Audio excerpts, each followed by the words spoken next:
माजी एमएलसी विजय सिंग यांच्या हस्ते अधिकृतपणे नियुक्ती करण्यात आली। अखिल कर्नाटक विजय सिंग अभिमानी संघाच्या हुलसूर तालुका अध्यक्षपदी आसिफ सलीम सिलार। आसिफ सिलार यांच्या निवडीमुळे हुलसूर तालुक्यात संघाचे काम अधिक मजबूत होईल।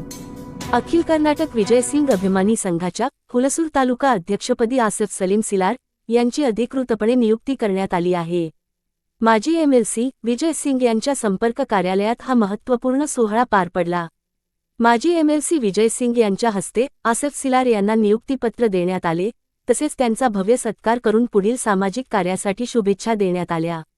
या नियुक्ती सोहळ्याला राजकीय आणि सामाजिक क्षेत्रातील अनेक दिग्गज नेते आणि कार्यकर्ते उपस्थित होते।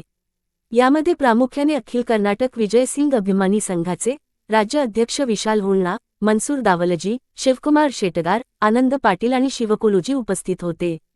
त्यांच्यासोबतच साजिद हाशमी, कल्याणी पुजारी, अब्रार सौदागर, सचिन वग्गे, विशाल वाघमारे, इरफान कोतवाल, परवेज दावलजी आणि ताजमुल लिया मान्यवरांनी उपस्थित राहून आसिफ सिलार यांचे अभिनंदन केले। या नियुक्तीमुळे हुलसूर तालुक्यात विजय सिंग अभिमानी संघाच्या कार्यकर्त्यांमध्ये मोठा उत्साह पाहायला मिळत आहे। आसिफ सिलार यांच्या निवडीमुळे हुलसूर तालुक्यात संघाचे काम अधिक मजबूत होईल, असा विश्वास यावेळी व्यक्त करण्यात आला। Star Hulsoor news Basavakalyan.